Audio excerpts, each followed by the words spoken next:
Yes, next topic अपना है potential energy in an external field. अब देखो बेटा,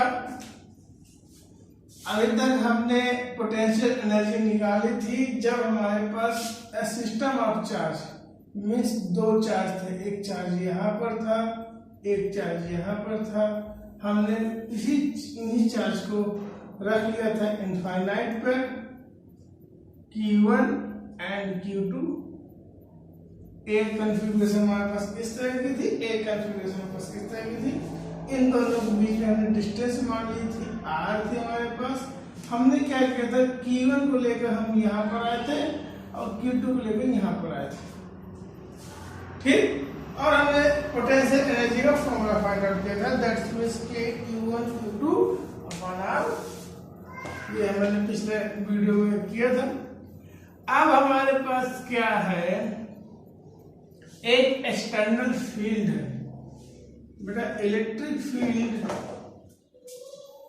आपके पहले लेक्चर से स्टार्ट हुई है और आई थिंक पूरे जब तक इलेक्ट्रिसिटी चलेगी इलेक्ट्रिक फील्ड रहेगी।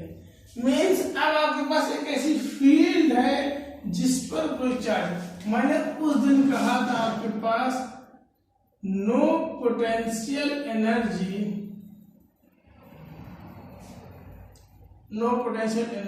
Of a single charge. Means single charge की पोटेंशियल एनर्जी मैंने कहा था नहीं होती है, बट यहाँ पर नेक्स्ट टॉपिक है हमारे पास potential energy of a single charge. ये क्या बात हुई, मैं कह रहा हूं कि पोटेंशियल एनर्जी नहीं होती है सिंगल चार्ज की, बट लेकिन हेडिंग है बेटा find the potential energy of a single charge. Sir ji कहाँ बात करते हो, एक बार कहते हो नहीं होती, कहते होती है। हाँ बच्चा होती है, बिकॉज ये तब होता है जब कोई भी एक्सटर्नल फील्ड नहीं होता है। अब सर जी अब एक्सटर्नल फील्ड है इसका मतलब चार्ज है, तो बेटा हम लोग साइंस पढ़ रहे हैं, साइंस का मतलब सपोज क्या करना है, कोई इनफाइनाइट से एक लार्ज सोर्स ऑफ चार्ज का लार्ज सोर्स है हमारे पास और वो कुछ इस प्रकार की एक्सटर्नल फील्ड क्रिएट कर रहा है। अब बात हो जाएगी सर जी कि कोई एक चार्ज है जो इस प्रकार की एक एक्सटर्नल फील्ड क्रिएट कर रहा है, उस पे हमने एक छोटा सा प्यारा सा एक चार्ज लेकर आ गए, उसको हमने दे दिया Q, ठीक है। अब जब हमने इसको क्या दे दिया बेटा Q, अब हमें ये फाइंड आउट करना है कि इस पॉइंट पर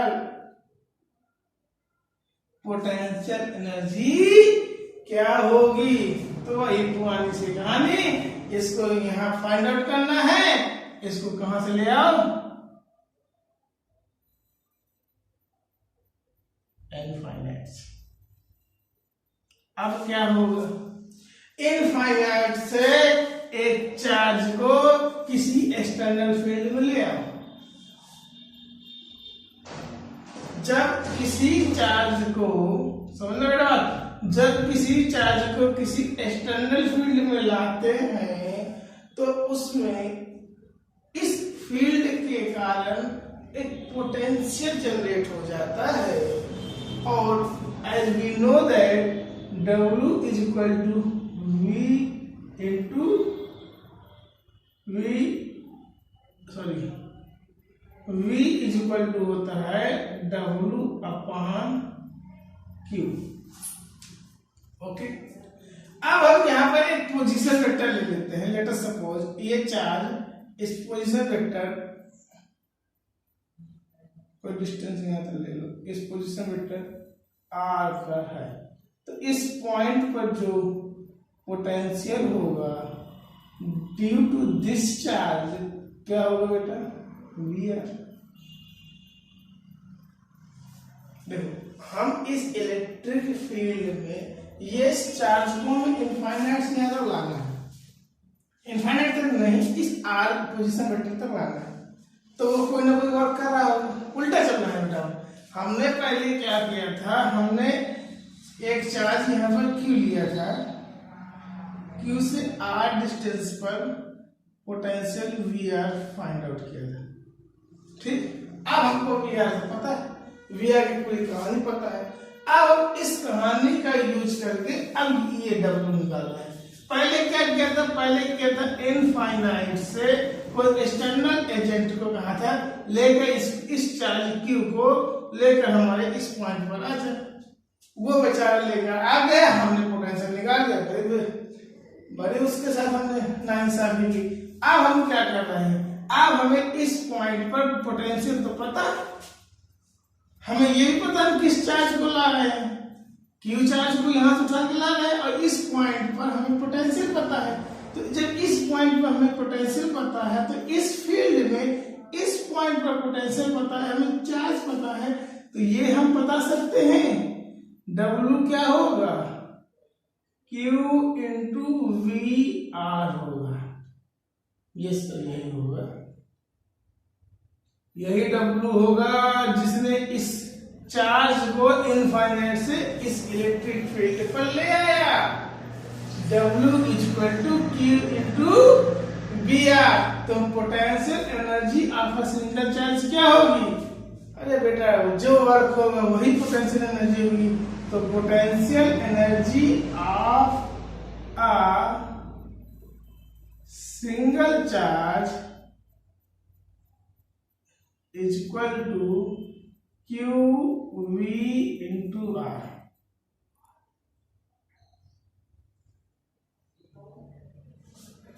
ठीक बेटा, इसमें कुछ ज्यादा नहीं है, बस इसमें थोड़ा सा एक कॉन्सेप्ट समझ रहा है कि जो हमने पहले किया था उसको हमने उल्टा ले लिया है। हमारे पास एक फील्ड है, उस फील्ड में हमने एक चार्ज रख दिया है। अब उस चार्ज को हमने रखा है, तो हम इस चार्ज की पोटेंशियल एनर्जी फाइंड आउट करनी थी कि इस फील्ड में जो हमारे पास एक इलेक्ट्रिक फील्ड है, इस फील्ड में कोई चार्ज है, तो उस चार्ज की पोटेंशियल एनर्जी क्या होगी। इसके लिए हमने क्या किया, हमने ये माना कि इस चार्ज को हम इनफाइनाइट से ला रहे हैं, तो हमारी पोटेंशियल एनर्जी मिल जाएगी। बट हमारे पास हम जब ये पता ही है कि जब हम किसी इनफाइनाइट से कोई चार्ज एक पोजीशन वेक्टर R डिस्टेंस पर लाते हैं, तो उस पर पोटेंशियल इतना होता है। अब उस पोटेंशियल की वैल्यू हमें पता है, हमें जो चार्ज ला रहा है वो पता है, हमने सीधे वर्क निकाल लिया। अब ये वर्क जब निकाला तो ये आ गया। Note down this. देन हम निकालेंगे potential energy of a system of two charge in an external field. देखो बेटा, अभी तक एक चार्ज, मैं पहले भी बोले दे रहा हूं, जब कोई इलेक्ट्रिक फील्ड नहीं होगी तो उसमें कोई चार्ज नहीं होगा। अगर कोई एक्सटर्नल फील्ड है तभी एक सिंगल चार्ज पर पोटेंशियल एनर्जी होगी। अब आपको निकालना है potential energy of a system of two charges in an external field. तो एक्सटर्नल फील्ड यही है। अब हम निकालेंगे एक सिस्टम की जिसमें दो चार्ज है। A system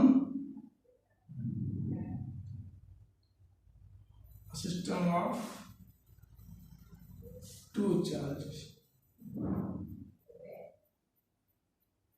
अब देखो बेटा,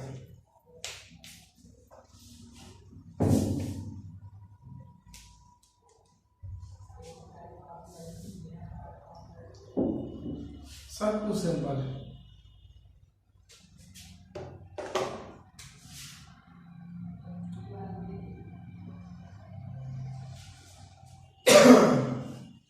देखो बेटा, हमने एक एक्सटर्नल फील्ड फिर से ले लिया।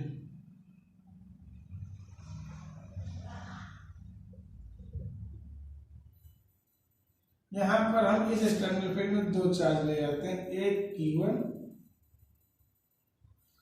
एक Q2। ठीक है, एक पोजीशन वेक्टर ले लेते हैं, इसी के सामने से ले लेते हैं।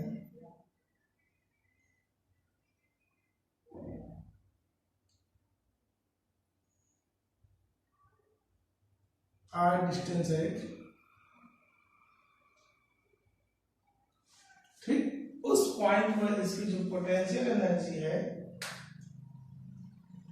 एक q1 से डिस्टेंस ले लेंगे, एक q2 से डिस्टेंस ले लेंगे पोजीशन वेक्टर की। कुछ इस फिगर को ऐसे समझोगे तो कंफ्यूज हो जाओगे।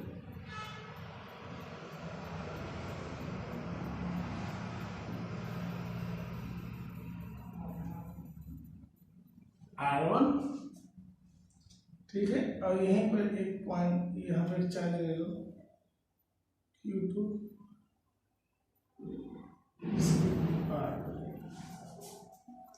फील्ड है बेटा, एक फील्ड है हमारे पास, एक्सटर्नल फील्ड है। हमने उस एक्सटर्नल फील्ड पर, ठीक है, हमने एक पोजीशन वेक्टर R1 ले लिया है जो Q1 से R1 के डिस्टेंस पर है, और हमने चार्ज Q2 को आगे ले लिया। हमें फाइंड आउट करनी है potential energy of a system have two charges, means ये दो चार्ज है, इनकी पोटेंशियल एनर्जी क्या होगी बेटा? पोटेंशियल एनर्जी कुछ नहीं है बेटा, हम दोनों चार्ज को यहाँ पर इनफाइनाइट में ले लेते हैं, Q1 Q2, ये हमारी इनफाइनाइट की कहानी, ठीक। अब देखो बेटा, जब हम Q1 को उठा के यहाँ लाएंगे तो पहले वाली कंडीशन बन गई, number 1 condition, for charge Q1 work done is equal to क्या होगा? तो बेटा बहुत सिंपल सी बात है कि अभी हमने पढ़ा है कि जब हम इनफाइनाइट से कोई लाते हैं एक किसी एक्सटर्नल फील्ड पे, तो वर्क डन W क्या होता था? W इज इक्वल टू होता था, यहाँ पर क्या पोटेंशियल होगा? VR1, इस पॉइंट पर होगा VR2, ओके, ठीक। तो for charge Q1 work done कितना होगा? W कितना होगा बेटा?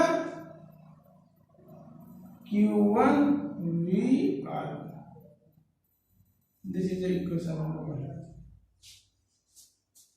एंड फॉर चार्ज 2,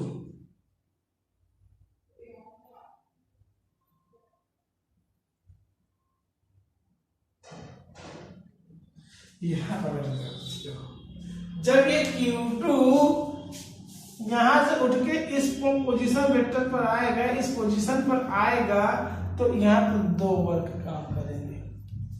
कौन सा?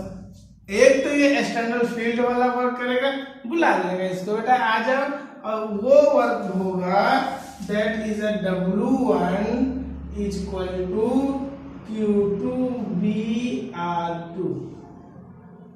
हाँ ये होगा जी, W1 ले लो, इसको W1 ले लो, इसको ले लो W1 ले लो, इसको ले लो बेटा W2 का है, उसका भी बना है, तो मान लो इसको W ऑफ A ले लो, ठीक है।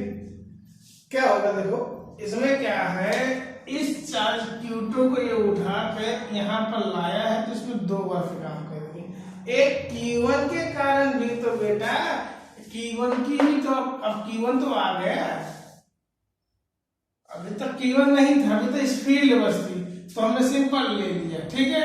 अब इस पर Q1 आ चुका है, अब Q1 और Q2 पर भी तो बेटा एक पोटेंशियल एनर्जी वर्क करने लगी, वो पुराना फॉर्मूला कौन सा? K Q1 Q2, yes, system आपको चाहिए। अब इन दोनों के एक सिस्टम बन गया। अब बेटा जब ये चार्ज वहां से आएगा तो ये भी तो एक सिस्टम बनाएगा, तो इसके बीच की डिस्टेंस अगर हम R12 ले लेते हैं, तो इनके बीच में एक पोटेंशियल एनर्जी है, इनके बीच में एक वर्क डन काम करेगा, that is W of B is equal to K means 1/4 pi epsilon naught Q1 Q2 upon R12। Yes, एक ये जो वर्क होगा ये तो सिंपली वहां से आ रहा है, इस पोजीशन पर आ रहा है, ठीक है।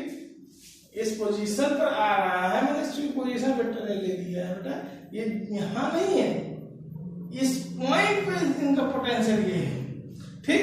और इन दोनों के बीच में जो सिस्टम बन रहा है, उस सिस्टम की पोटेंशियल एनर्जी ये होगी, यही वर्क डन होगा। देन टोटल वर्क डन क्या होगा,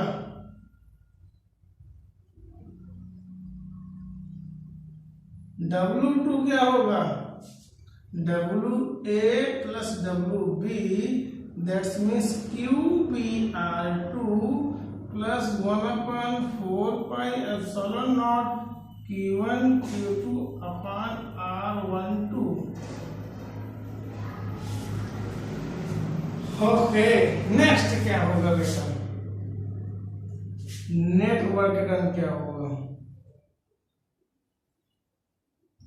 नेट वर्क डन होगा बेटा W equal to Q1VR1 plus Q2VR2 plus 1/4 pi epsilon naught Q1 Q2 upon R12।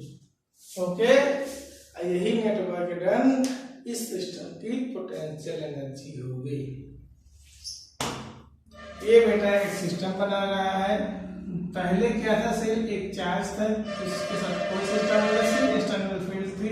अब इसमें क्या है, जब ये एक्सटर्नल फील्ड पर आया तो इसने ये वर्क किया, बट इस सिस्टम के कारण, इस चार्ज के कारण इनके पास एक सिस्टम बन गया। हम वैसे भी निकाल सकते हैं, तो यही वैल्यू आएगी। क्यों निकाले, जब हमें फॉर्मूला पता है, क्योंकि एक सिस्टम बन गया, इनके बीच की डिस्टेंस ले ली और हमने उस सिस्टम की पोटेंशियल एनर्जी डायरेक्ट कर दी, वही पोटेंशियल एनर्जी वर्क डन के बराबर होगी। ये बेटा कुछ ना करो, इस Q2 को यहाँ फिर उठा के लाओ, फिर इंटीग्रेट करो, फिर वर्क डन निकालो, फिर वही चीज करो, कोई प्रॉब्लम नहीं, डायरेक्ट लिख सकते हैं। तो नेट पोटेंशियल एनर्जी क्या आ जाएगी बेटा, Q1VR1 plus Q2VR2 plus 1/4 pi epsilon naught Q1 Q2 upon R12। This is a total potential energy।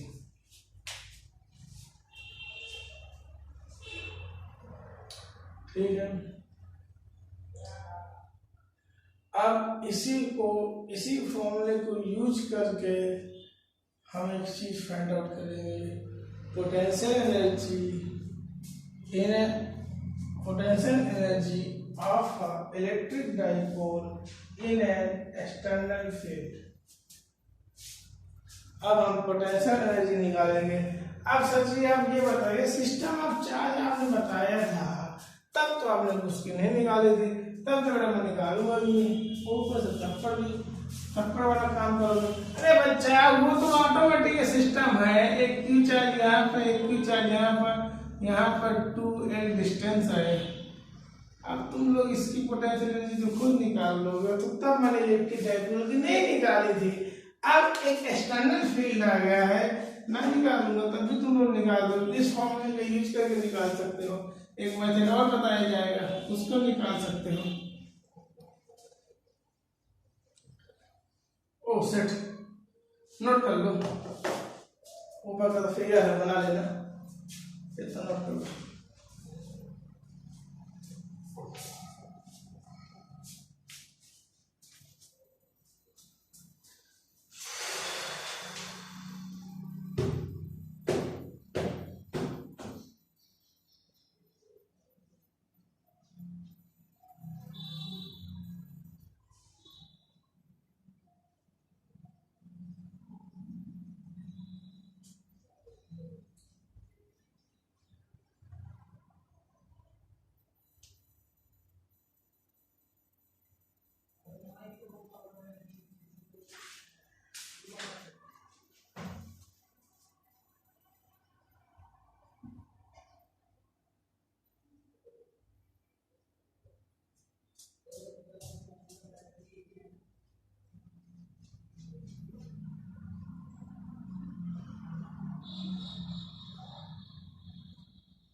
Yes, potential energy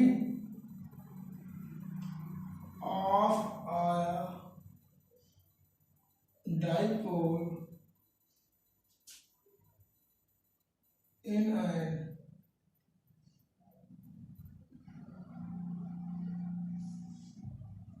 external field. Yes, देखते हैं एक एक्सटर्नल फील्ड ले लेते हैं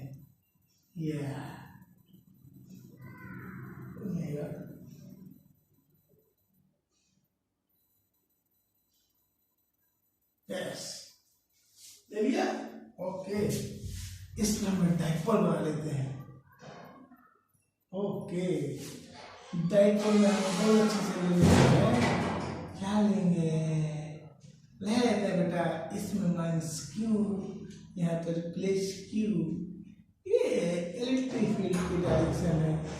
यहाँ को बना लेते हैं डाइपोल मूवमेंट की डायरेक्शन। ठीक है, अब हम इलेक्ट्रिक फील्ड एक पॉइंट मिड का ये पॉइंट है, इससे भी एक इलेक्ट्रिक फील्ड निकाल देते हैं। मैं यहाँ थीटा बना लूंगा तो तुम लोग मुझे बहुत होशियार समझ कह दोगे कि सर जी आपने यहाँ पर थीटा लिया है तो ये डिस्टेंस हमको पता नहीं है। बेटा मैंने फील्ड बनाई है तो फील्ड यहाँ से भी तो पास होगी, इसके मिड पॉइंट से भी तो पास होगी। तुम बच्चे बहुत होशियार हो, इसलिए मुझे डिस्टेंस मैं मिड से बना लेता हूँ। मैंने 2a डिस्टेंस ले लिया है, 2l ले लो, 2m ले लो, कुछ भी ले लो। डिस्टेंस 2a होती है बेटा, पूरी डिस्टेंस होती है। अगर आपको डिस्टेंस दी हो ना तो मीन्स 2a दिया होता है। न्यूमेरिकल में बहुत मिस्टेक कर देते हैं। डिस्टेंस आप डाइपोल दी जाती है तो बच्चे बढ़िया लिख देते हैं a, और तो 2 का मल्टीप्लाई भी कर देते हैं। डिस्टेंस मान लो 10 सेंटीमीटर दी हुई है, बहुत ज्यादा दे दी मैंने, 10 mm दी हुई है, बहुत खुशी खुशी जाएंगे और कर देंगे डिस्टेंस। अगर डाइपोल मूवमेंट भी पूछेगा तो कहेंगे q इंटू 2a, q की वैल्यू मान लो 1 इंटू 10⁻⁶ माइक्रोकूलम दी है, 2 इंटू 10 इंटू 10⁻11 तो -3 कर देंगे। और कहेंगे 2 10 20 into 10⁻⁻6 9 means 2 into 10⁻⁸. This is a q, this is a m, means kilometer. Okay, हाँ सच में सही है बेटा, ये तुम्हारा बिल्कुल गलत है।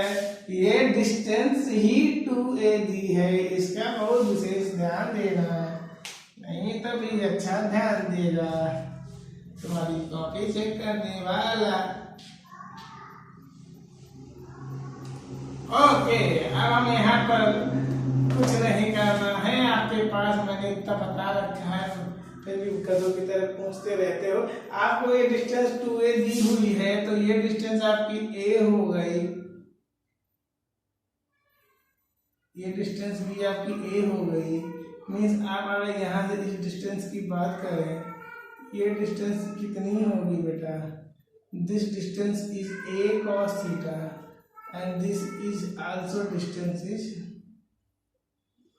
a cos theta। हाँ सर, ये तो मान लेते हैं कि ये एंगल आप थीटा बोल रहे हैं तो मान लेते हैं कि ये साइड की वैल्यू a cos थीटा होगी। डाइपोल मूवमेंट की डायरेक्शन p है तो लिखेंगे हम पहले सबसे सी angle between p and e, both are vector quantity, yes or not? Yes. Okay, yes. यार बाबू, इसकी डायरेक्शन फिक्स नहीं होती, माइनस क्यू से क्यू पूछते हो। एंगल बिटवीन पी एंड ई कितना है? ये अच्छा बन गया यार, ये थीटा। अच्छा बेटा, मैंने पहले ही बताया था, देखो जब पढ़ा रहा था वो बोल रहा था कि इसमें बेटा जितना फोर्स ऊपर की ओर होगा, इसका फोर्स अगर इसका देखा जाएगा तो क्यू ई होगा, इसका देखा जाएगा तो भी क्यू ई, माइनस का होगा, डायरेक्शन है तो माइनस का है तो दोनों एक दूसरे को कैंसिल आउट कर देंगे। मीन्स कहने का मुझे कोई इधर से 10 न्यूटन से खींच रहा है, इधर से भी 10 न्यूटन से खींच रहा है, तो मैं ऐसा खींचता ही रहूंगा, रुका रहूंगा, कहीं जाऊंगा नहीं। बट बेटा अगर यही 10 न्यूटन इसको कोई मिड पॉइंट से इधर की ओर घुमाए, इधर की ओर घुमाए, तो ये एक मोमेंट ऑफ फोर्स मीन्स एक टॉर्क प्रोड्यूस कर देगा। उसे हम बहुत अच्छे से जानते हैं, टॉर्क इक्वल टू होता है पीई, लिख लेते हैं बेटा, vector P cross vector E. ये हम टॉर्क जानते हैं, P क्रॉस E होता है। अब ये पता है हमारे पास कोई फोर्स नहीं है लेकिन टॉर्क लग रहा है, और ये भी हम जानते हैं torque is a moment of force, इस फोर्स के मूवमेंट के कारण ये कोई ना कोई वर्क डन करेगा, और ये अगर कोई वर्क डन करता है तो मीन्स उसमें पोटेंशियल एनर्जी स्टोर होती है, तो पोटेंशियल एनर्जी स्टोर होगी तो अब बात आती है टॉर्क के कारण कि कितना डिस्प्लेसमेंट कर सकता है मैक्सिमम बेटा ये कर सकता है इनिशियल से final, means theta naught to theta, यही तो कर सकता है, theta naught to theta. Means जब थीटा इनिशियल पोजीशन पर था तब वो कितना था और ये कितने थीटा तक गया, थीटा नॉट ले लो चाहे थीटा 0 टू थीटा 1 ले लो, कुछ भी ले लो, तो मीन्स कहने का ये इसकी initial point, this is the initial point, this is the final point. ये बात समझ में आ गई? हाँ।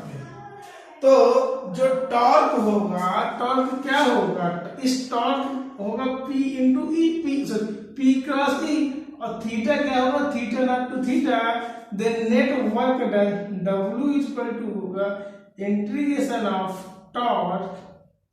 Torque into d theta.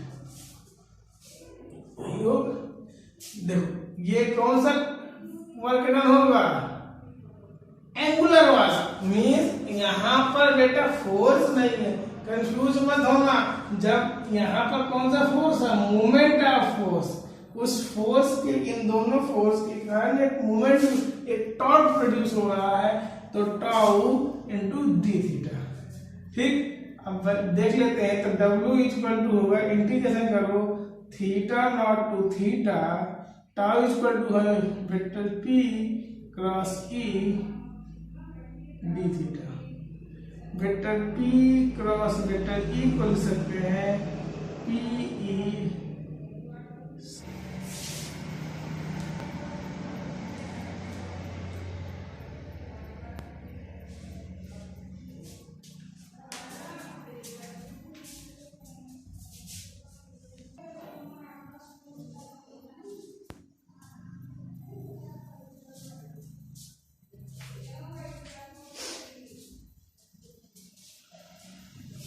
तो इंटीग्रेशन करेंगे theta naught to theta P sine theta d theta का, we know that sine theta का होता है minus cos theta, that means क्या हो जाएगा बेटा,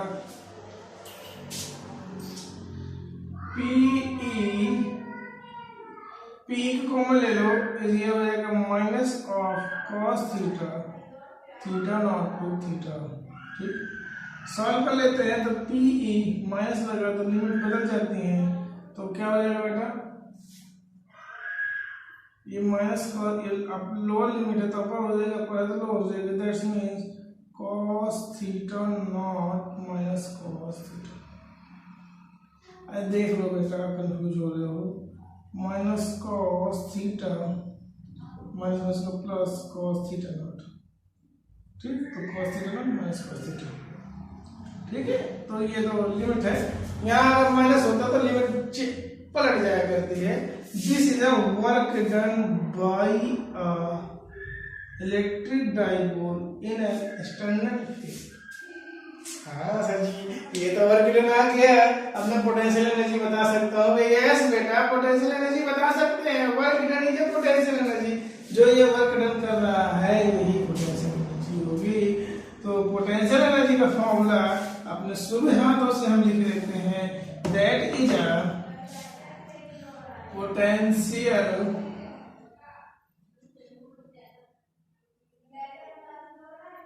energy of a dipole is U is equal to P e cos theta naught minus cos theta. But बात ये है कि cos theta naught का इनिशियल पॉइंट है।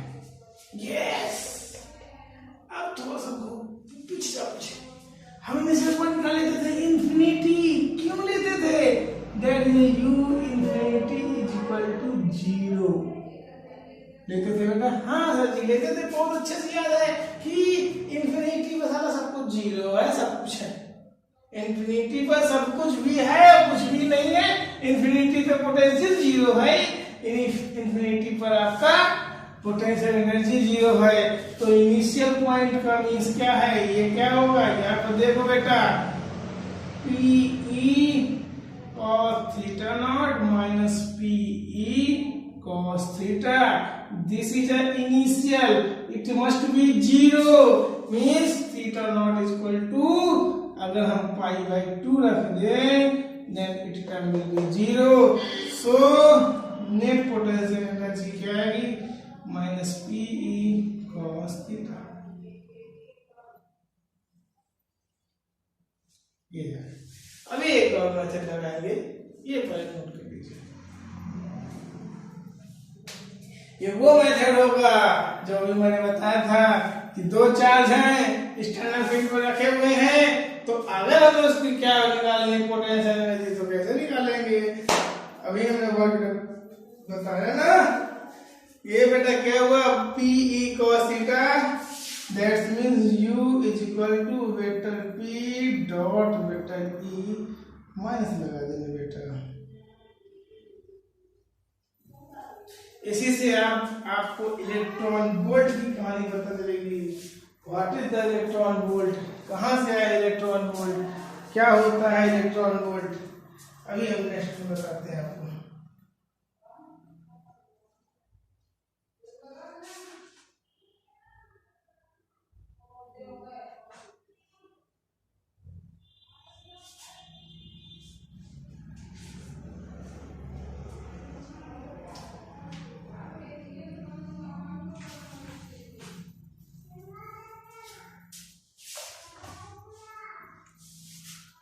ये फिगर रहेगा, बाकी बता देते हैं।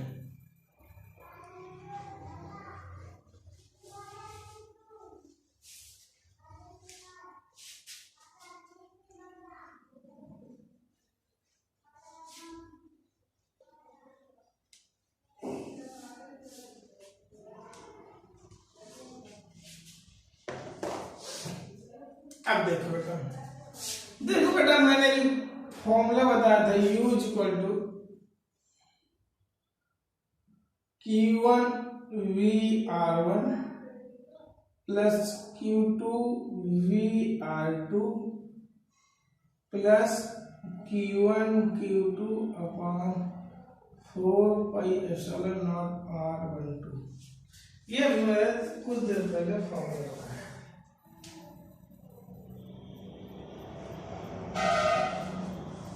ठीक है, ये सब बताया था आपने। तभी आपने बताया तो था। अब देखो, अब यहाँ पर क्या होगा? For dipole U is equal to, मुझसे जी का नहीं बात कर रहा है, दूसरे में कर लेते हैं, देखते हैं इसकी क्या बात है। Q1 क्या है हमारा? पॉजिटिव है, दैट मींस Q VR1। आ गया, ये तो समझ में आ गया। Q2 हमारा क्या माइनस मीन माइनस QVR2। ठीक है, तो ले लेते हैं। यहाँ पर क्या हो जाएगा माइनस Q स्क्वायर 4 पाई R12 कितना है बेटा? कौन बताएगा? R12 is the distance between both charges, that is the 2A. Okay. अब ऐसा कॉमन ले लेते हैं Q VR1 minus E VR2.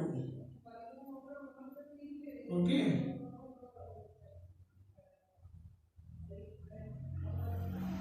Minus Q square upon 4 pi epsilon naught O. Have it play, that is the 2.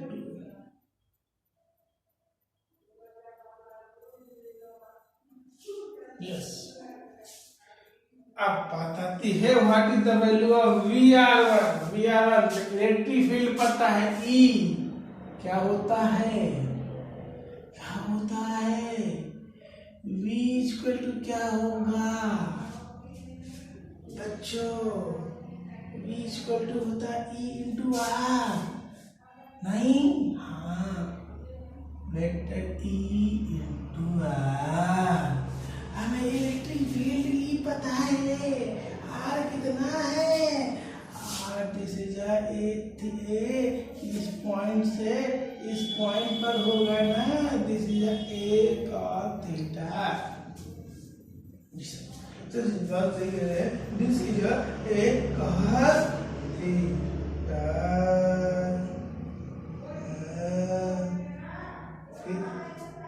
ये कितना होगा? एक cos theta. But sir जी एक बात बताइए, ई इधर है हमारा पोजीशन वेक्टर और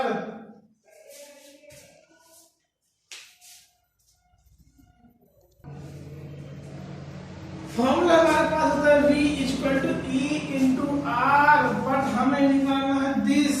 what is this? This is a VR1 minus VR2। अब बेटा याद आएगा, थोड़ा थोड़ा पीछे पीछे हम लोगों ने कहा था V of A minus V of B equal to क्या होता है? Work done from V to A upon A। जी ओ सर नहीं सकता क्यों? मतलब कहने का, अगर हमें potential difference from A to B निकालना तो हमको ये निकालना है V टू A कितना वर्क हुआ है। ओके, हमें अगर वर्क पता चल जाएगा, हमें अगर वर्क पता चल जाएगा तो हम फोर्स निकाल सकते हैं, और फोर्स निकाल सकते हैं तो ई निकाल सकते हैं। ठीक है, क्योंकि हमारा जो पुराना वाला आया था ना, वो पी ई कॉस थीटा के टर्म पे आया था, ई के टर्म पे रखेंगे, लेकिन थोड़ा सा रुक के रखते हैं, पहले इधर देख लेते हैं, थोड़ा सा बोल लीजिए। मीन्स हमें क्या निकालना है? R1 से R2 निकालना है। मीन्स हमको वर्क कहाँ से करना है? R2 से R1 निकालना है। हमें वर्क कहाँ से कहाँ करना है? R2 से R1 करना है। R2 से R1 की डिस्टेंस कितनी है? ये तो A है, इस डायरेक्शन पर है ना इलेक्ट्रिक फील्ड, तो वर्क डन इसी डायरेक्शन में होगा। This is A cos theta, this is A cos theta, तो total R2 to R1 distance होगी, वर्क चेंज हो गया। Total R2 to R1 distance क्या होगी? 2A cos theta. ये हमारा क्या आ गया बेटा? डिस्टेंस आ गया। इसकी W को बेटा हम क्या ले सकते हैं? F into D। ठीक है, ऑप्शन बेटा E इज इक्वल टू क्या होता है? F upon Q। ठीक, W को लिख सकते हैं F into R upon Q, that means E। Clear? This is E into R। इतनी बात समझ में आ गई होगी, बच्चे बहुत होशियार हैं, तो मीन्स क्या लिखना है, शुद्ध शुद्ध हम बताएं, एफ हमें ई पता नहीं, ई है पता है इलेक्ट्रिक डाइपोल की direction, this is E, R हमने निकाल लिया है 2a cos थीटा बट। अब एक बात क्या होगी इस बेटा, ये देख लो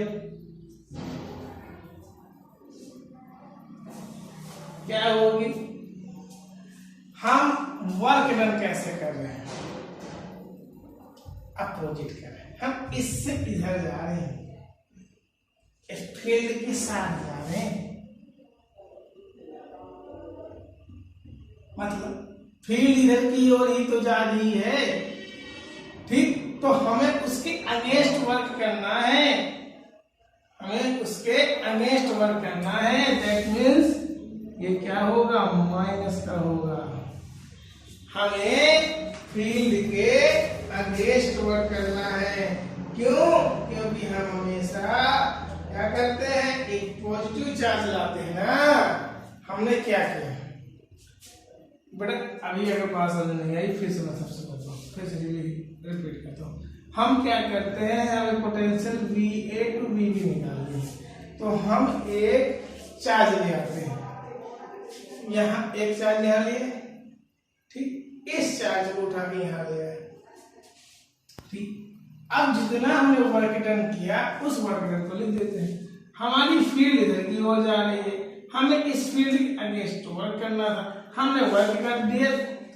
दिया तो कितना आया, V equal to minus E into के 2a cos थीटा, इसकी वैल्यू पुट कर दीजिए तो Q माइनस में आ जाएगा E into 2a cos theta minus का Q square upon 4 pi epsilon naught into 2 है,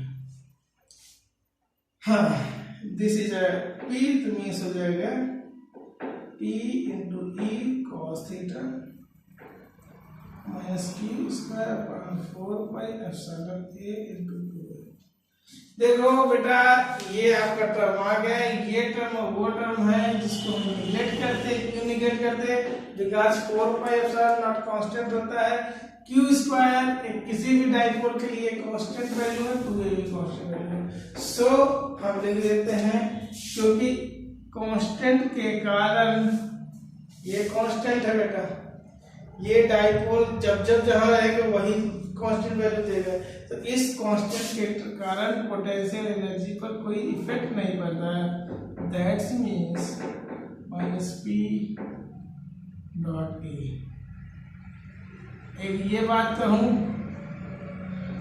इसको तुम ये भी कह सकते हो, it is a initial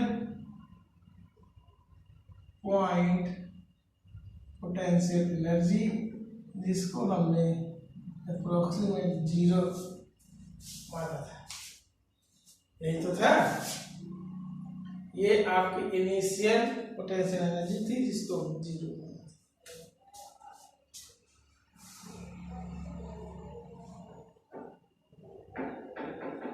constant value potential energy के लिए एक सिग्निफिकेंट वैल्यू नहीं होती है, इसलिए इसको हम निगलेक्ट कर देते हैं, ड्रॉप कर देते हैं, ठीक,